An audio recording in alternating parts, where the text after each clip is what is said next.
فهل يمضي بوتفليقة قدما في طرق باب الترشح الذي يغلق في الغد رغم كل ما يقال عن وضعه الصحي؟ معنا من الجزائر الدكتور سليمان عراج الأستاذ في العلوم السياسية، ومن الجزائر سفيان جيلالي رئيس حزب جيل جديد، وهنا في الاستوديو محمد العربي زيتود الدبلوماسي السابق في الخارجية الجزائرية. أهلا بكم جميعا. أبدأ معك محمد العربي زيتود. إشاعات كثيرة تملأ البلد، أولها عن عودة الرئيس إلى البلاد حسب ما أوردت إحدى المحطات الإخبارية الخليجية. ما هي معلوماتك حول هذا الموضوع؟ تحياتي لك وللمشاهدين الكرام.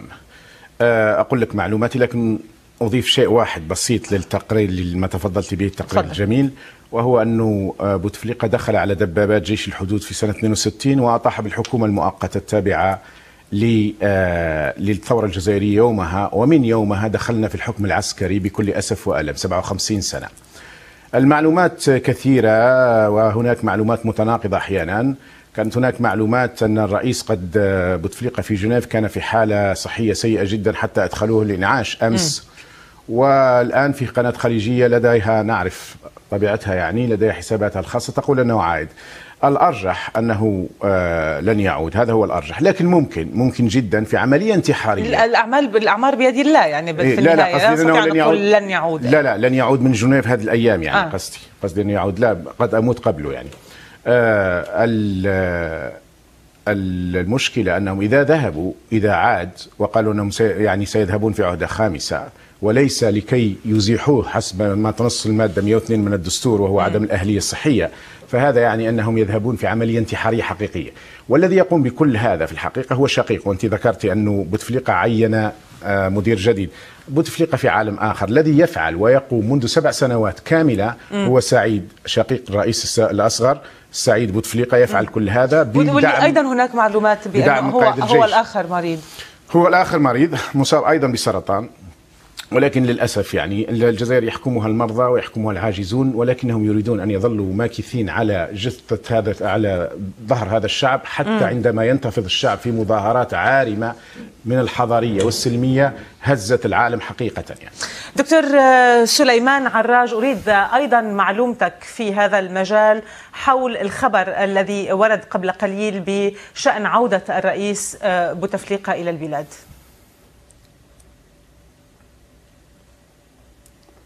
في الحقيقة الحديث على عودة الرئيس عبد العزيز بوتفليقة إلى الجزائر ربما نقارنه بالقرارات أو القرار الذي صدر والقرارات التي ينتظر أن يفرج عليها في نشرة 8 اليوم على الأرجح، لأنه فيه يعني ربما بيان لرئاسة الجمهورية الجزائرية سيصدر في يعني الساعات القليلة القادمة، وسيتم بثه من خلال نشرة 8 في الجزائر.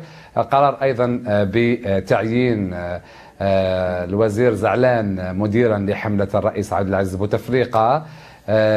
فأعتقد أنه هذا القرارات بددت ولا تبدد ما تم تناقله وتداوله منذ البارحة بأن طائرته عادت وهو لم يعد، بأن حالته الصحية حرجة، وحتى وسائل الإعلام ربما روسية في الصباح تحدثت على أنه وضعه حرج، لكن المتحدث باسم يعني مستشفى في جنيف يعني يعني أنكر كل هذه المسائل، كل قال أنها مجرد يعني حضرتك مطمئن لمسار الأمور، تصدق هذه الأخبار عن عودة الرئيس، وتتوقع أن يعني يخرج علينا في نشرة 8 هذا المساء بخطاب متلفز ليخاطب فيه الشعب الجزائري؟ أنا لم أقل أن الرئيس يخرج علينا في نشرة 8. ثم أيضا لما نتحدث على لماذا لا يخرج علينا في نشرة 8 إلى هذا البلاطو، ليس للحديث في تفاصيل شخصية ولا عائلية مقترنة بالرئيس. لا نتحدث في تفاصيل شخصية أو عائلية، نتحدث في تفاصيل شخصية مرشحة للانتخابات، يقال إنها ستترشح للانتخابات، وهذه الشخصية هي رئيس البلاد الجالس في مكتب الرئاسة منذ سنوات طويلة ولم يخاطب الشعب منذ 7 سنوات. نعم، دعينا إذن دعينا إذا نتحدث من جانب الطرح السياسي، من جانب البرامج، من جانب لماذا تعجز المعارضة ولا تعجز كل التيارات على إنتاج بديل آخر. لماذا يخيف بوتفليقة وهو الجالس على الكرسي يخيف الجميع، ولم يستطع ولا واحد من هؤلاء الذين يخطبون أو من يتبنون خطاب المعارضة أنهم يزيحوه على كرسيه في المرادية. يعني هذا هو إذا كانت المعارضة عاجزة، طب دعني أسألك سؤال بطريقة مختلفة دكتور عراج. إذا كانت المعارضة عاجزة عن إنتاج مرشح بديل للرئيس بوتفليقة، فلماذا يبدو أن الرئيس بوتفليقة عاجز عن إنتاج خطاب متلفز؟ والله هذه مسألة تبقى تدور في دوائر ربما متعلقة بصناعة القرار، وأنا لست صانعا في القرار ولا لست معنيا بصنع هذا القرار ولا هذه المسألة. لكن ما دام فيه من يمكن أن ينتج أو يقرأ الخطابات التي تصدر عن الرئيس بوتفليقة، فأعتقد أنه الأمر في اعتقادي عادي جدا، ويقرأ على أساس أنه عادي جدا. عادي جدا. سفيان جلالي.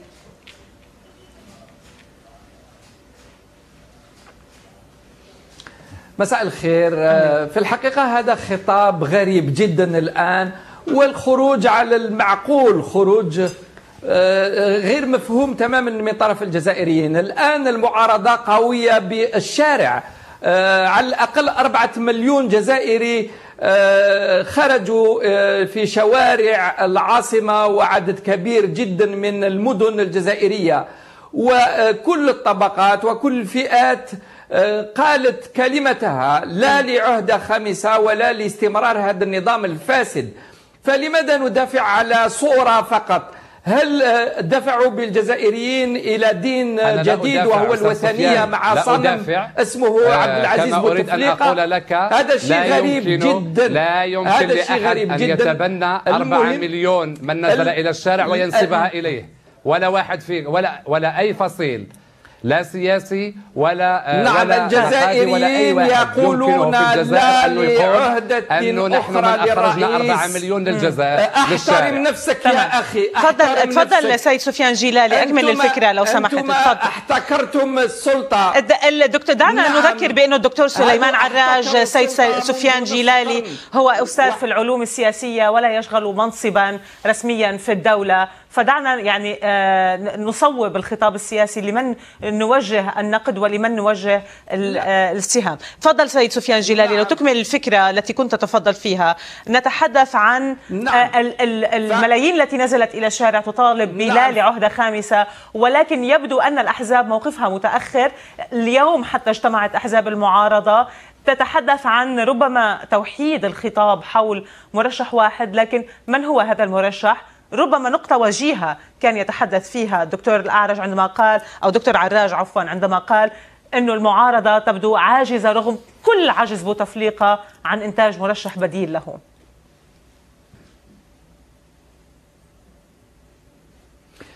التصور مغلوط، لأن في الجزائر ليست دولة قانون وليست مجال للحريات والنشاط السياسي الحقيقي. فكيف معارضة تبني نفسها وكيف تخاطب الشعب عندما تقمع مباشرة وتمنع من اللقاءات مع المواطنين؟ نحن قمعنا عدد كبير من المرات وهنالك منع تام، علينا أن نتواصل مع المواطنين في مهرجانات مثلا.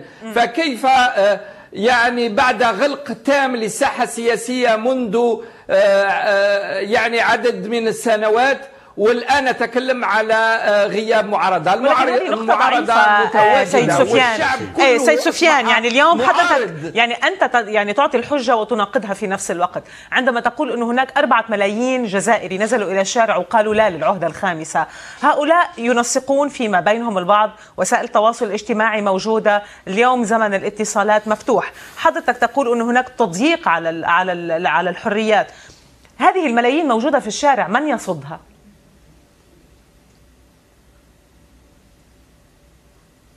لا، الملايين جاءوا يعني لرفض عهدة خامسة، ولكن العمل السياسي ليست عمل في الانترنت أو في الشبكة الاجتماعية. العمل السياسي يحتاج إلى تنقل واتصال مباشر مع المواطنين والكلام، هكذا نبني مسار سياسي. أما العمل في الشبكة الاجتماعية هذا لا يكفي تماما.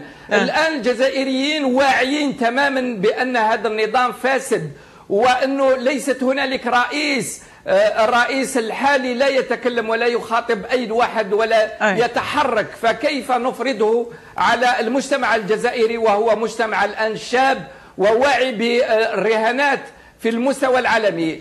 فلبروز وجوه جديدة عليهم أن يفتحوا المجال السياسي وفقط. سيد محمد العربي، الاحتمال الآخر الذي يعني تتحدث عنه دوائر السلطة هو أنه إذا ذهب بوتفليقة فستكون هناك فوضى في البلد، يلوحون بسيناريوهات مختلفة ذاقت الجزائر الأمرين منها.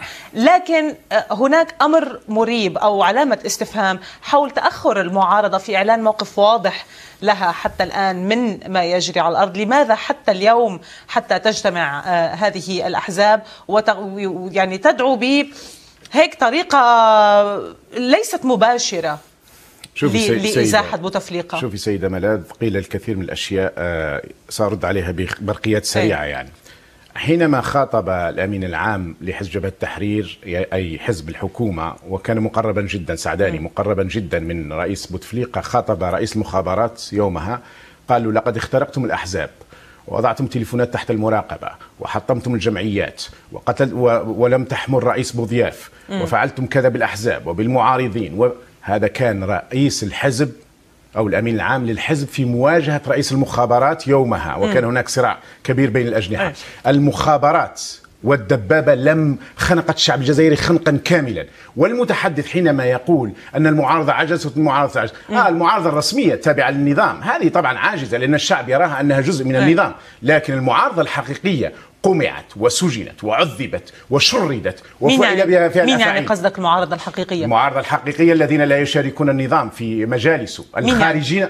سفيان جلالي مثلا على سبيل المثال، رشاد مثلا أنا أمثلها، الجبهة الإسلامية مثلا، هناك عدد آخر وقد لا أحصي لهم عددا كمثال. الناس الدبابة هي التي تحكم الجزائر منذ 62، وأنا بدأت لك الملاحظة بها. الدبابة حكمت الجزائر، لماذا في 4 ملايين بالشارع كما تقولون يطالبون لأن الدبابة ارتعدت، لأن الشعب كسر القيود. حينما كسر القيود ارتعد بن علي وفر إلى جدة، وحينما كسر الشعب المصري القيود سقط مبارك وسقط صالح وسقط القذافي، يسقطون لكنهم لا يتعلمون الدروس. الشعوب حينما تريد تحطم القيود، حطمت القيود لأنهم ذهبوا في عملية استهانة بكرامتها إلى الحد غير مقبول. شخص لم يكلم شعبه 7 سنوات. لحظة بس لحظة قبل أن نذهب في هذا المسار. اليوم من يتظاهر في الشارع لا يقول فليسقط النظام، وهذه النقطة قالها اليوم السيد جاب الله، يقول إن الحراك جاء من أجل تحقيق مطالب مشروعة بالنسبة لكل الشعب، ويقول أنه الجميل في هذا الموضوع أنهم يقولون لا للعهدة الخامسة وليس لإسقاط النظام. أستطيع أن أريك 700 فيديو وآلاف الصور التي رفعت تسقط العصابة الحاكمة، ويستطيع سفيان جلالي كان في المظاهرات في الجزائر الداخل ويؤكد لك ذلك. واستطيع ان اوريك ما ليس له حدود من هتافات الشعب، وهي تقول تحكمنا عصابه لا لحكم العسكر لا للعهده الخامسه. العهده الخامسه سقطت مع خروج اول متظاهر يوم 22 كانت سقطت. هذا ليس رئيس، هذا رجل مريض ومريض جدا، كان يجب ان ينتهي في بيت. بس الواضح انه هناك دوائر في الدوله تحكم باسمه، تريد ان تستمع بشكل من الاشكال للمتظاهرين، هناك صراع أجنحة. بالضبط، هناك صراع أجنحة هناك،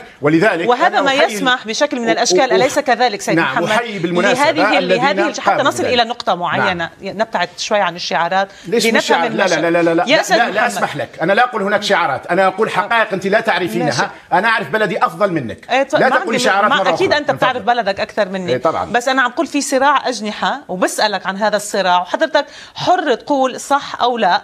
يسمح لهذه الجماهير بأن تخرج من دون أن يتعرض لها أحد. خرج الجماهير، خافوا. لأقول لك شيء، لماذا؟ السبب الرئيسي هو أنهم يعلمون أن قوات الشرطة والدرك خرجت من أيديهم، متعاطفة جدا مع الشعب.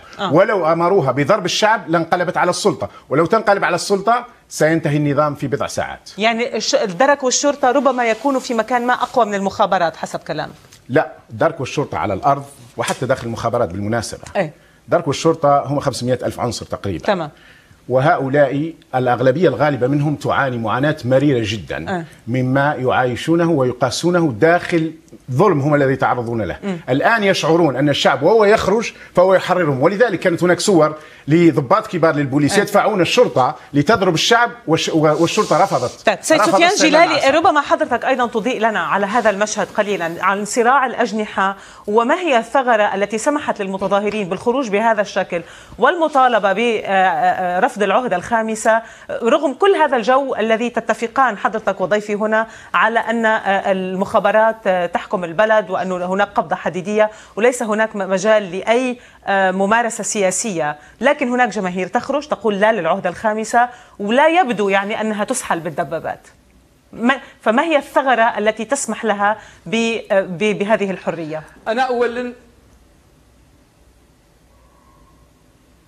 أنا أولا أؤكد يعني وأجزم أنه الشعب اليوم الأمس كان ينادي برحيل النظام كلية، وذكر أسماء الذين معروفون وهما في الحكم، فبدون أي شك هنالك طالب شعبي لذهاب هذا النظام كله. الآن هنالك حقيقة صراعات داخل النظام، وهذا أربك ربما البعض في داخل النظام. هنالك معارك ما بين رئيس أركان الجيش والمخابرات والحكومة وعائلة الرئيس ورجال أعمال. فمن خطة الرئيس بوتفليقة عندما كان بصحته كان يفرق ويبني نظاما بتناقضاته ليتجنب أي تضامن ضده في داخل النظام. فقسم داخل النظام وفرق ما بين مراكز السلطة واشترى الدمم وأسس بالمحسوبية وبالرشوة، أصبحت مؤسسة في الجزائر للأسف. الآن هنالك غضب شعبي كبير جدا، وربما كانت يعني تنفس يوم الأمس ويوم 22 فبراير، وكان كذلك حتى مع الجالية في الخارج. أنتم شاهدتون الصور في باريس كان تجمهر عارم. فكل هذا يعني أن الجزائريين اليوم يرفضوا تماما وهما في غضب شديد ضد هذا النظام. تمام. سيد عراج، من الذي اليوم بيده خيوط اللعبة؟ إذا كان الرئيس مريض ويتعالج في جنيف، من الذي بيده خيوط هذه اللعبة؟ وبرأيك صراع الأجنحة الموجود اليوم داخل الدولة من يعني لصالح من سيحسم؟ خليني قبل ما يعني نجاوبك على كل هذه المسائل نقول أنه الجزائر هي دولة مؤسسات، وفي داخل هذه المؤسسات رجال وطنيون، وأن الشعب الجزائري لم ينصب حتى واحد يعني ولا أحد نصبه الشعب الجزائري ليكون مسؤولا أخلاقيا عليه أو يملي عليه أو يقدم قراءات أو يتكلم بالنيابة عنه، لأنه الشعب الذي خرج إلى الشارع وتحدث حتى وإن طالب وإن عارض العهدة الخامسة للرئيس بوتفليقة، إلا أنه قال أنه لا يثق في كل هذه الوجوه التي تتسلق اليوم. إذا نصبك أنت ناطقا باسمه، بهذه الحالة أنت ناطقا باسمه، بهذه الحالة أنت الذي تنطق باسم الشعب، أنت الذي تعرف ماذا يريد الشعب. هذا الموقف أنت تأتي وكأنك من كوكب آخر، أنت لا تعيش مع الجزائريين، أنت تعيش سيد محمد العربي. سيد محمد العربي أرجوك سيد عراج، سيد محمد العربي بس نقطة نظام وليس على العاطفة. سيد عراج لم يقاطعك سيد العربي، لا قاطع سفيان جلالي، قطع سفيان جلالي وأنا وقفته، لا يستحق المقاطعة. أرجوك إذا كان هو لا ينطق لم يقل إنه ينطق باسم الشعب الجزائري، أسألك هل حضرتك فوضك أيضا؟ هل حضرتك فوضك الشعب الجزائري؟ لا لم يفوض أحدا، كلنا أحرار فيما نقول، لا أحد كل واحد هنا يقول رأيه طبعا، ولا أحد يملي علينا ما نقول أو لا نقول، لا أحد يملي علينا، كل واحد يقول رأيه، كل واحد رأيه محترم في هذا البرنامج. تفضل دكتور عراج. حبيت نقول أنني أكاديمي ونتكلم بالمنطق ونتكلم من الواقع الذي أعيشه وأحتك به وأراه ليس من خلال الشعارات أو الإيديولوجيات التي توجه بعض الأطراف للتحدث والتسويق لأفكار مغلوطة. أنا لا أتكلم بخطاب العاطفة ولا أتكلم بالشعارات ولا أتكلم بالشعارات التي يتبناها تتكلم بالأموال التي تملى بها جيوبكم. أتكلم أنت عليك أن تعيد أن تدخل سنة أولى علوم سياسية. أمثالك الدكاترة هم هؤلاء يا دكتور يمررون هذا يا سيد محمد العربي.